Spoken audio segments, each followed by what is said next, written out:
Rencana penghapusan tenaga honorer pada 2023 mendatang membuat sejumlah tenaga kesehatan yang berstatus honor resah. Keresahan ditunjukkan dengan aksi unjuk rasa yang dilakukan di depan Gedung Sate Bandung. Gubernur Jawa Barat Ridwan Kamil akan membentuk gugus tugas untuk menangani persoalan ini. Ribuan tenaga kesehatan honorer dari berbagai daerah di Jawa Barat melakukan aksi unjuk rasa di depan Gedung Sate Bandung pada Jumat 5 Agustus lalu. Mereka menuntut pemerintah menaikkan status kepegawaian mereka menjadi aparatur sipil negara dan pegawai pemerintah dengan perjanjian kontrak atau P3K. Unjuk rasa dilakukan karena pemerintah pusat akan menghapus sistem tenaga kerja honorer mulai 2023 mendatang melalui Kementerian Pendayagunaan Aparatur Negara dan Reformasi Birokrasi. Salah satu nakes yang terancam oleh aturan penghapusan ini adalah Pia Khoiriah, seorang bidan yang bekerja di Puskesmas Culamega, Kabupaten Tasikmalaya, Jawa Barat. Ibu satu anak yang sudah bekerja sebagai bidan selama 11 tahun ini meminta agar kebijakan penghapusan dikaji ulang. Pia bercerita berprofesi sebagai bidan di tempat kerjanya saat ini tidak mudah. Ia harus berjuang melayani warga dari 8 dusun dan 12 posyandu dengan upah tak lebih dari Rp500.000 setiap bulannya. Itu pun baru ia terima sejak 3 tahun terakhir. Ia juga meminta agar tenaga honorer yang sudah mengabdi lama bisa diprioritaskan. Kami ingin diprioritaskan untuk diangkat sebagai tenaga ASN, baik itu CPNS maupun P3K, dan kami tidak ingin dirumahkan begitu aja, karena kami juga punya tanggungan masing-masing,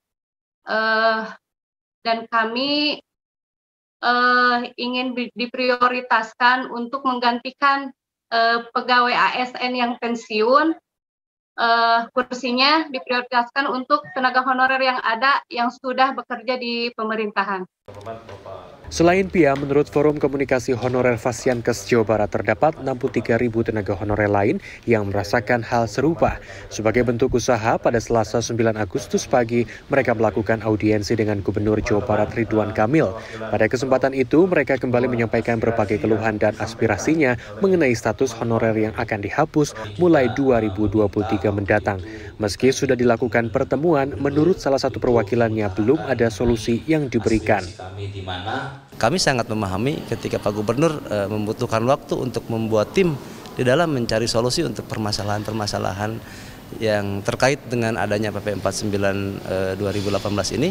Kami sangat memahami itu dan kami tetap mengapresiasi karena kami ingin solusi yang matang, bukan hanya solusi yang sekedar diucapkan dalam satu kalimat, tetapi tindak lanjutnya tidak ada. Kami tidak ingin seperti itu. Sementara menurut Gubernur Jawa Barat Ridwan Kamil, ia akan membentuk gugus tugas untuk mencari solusi bersama. Rencananya, RK akan berkomunikasi langsung dengan pemerintah pusat soal aturan penghapusan tenaga honorer ini. Semua aspirasinya kita dengarkan dan solusi Jawa Barat adalah akan membentuk gugus tugas ya antara perwakilan mereka dengan tim dari Jawa Barat untuk secara transparan mencari solusi.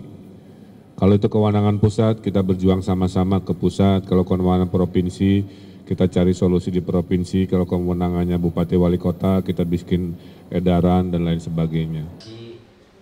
Rencananya pertemuan antara pemerintah Jawa Barat dan perwakilan tenaga kesehatan honorer akan kembali dilakukan setelah ada hasil komunikasi yang dilakukan oleh Gubernur Jawa Barat bersama dengan sejumlah pihak, salah satunya dengan pemerintah pusat.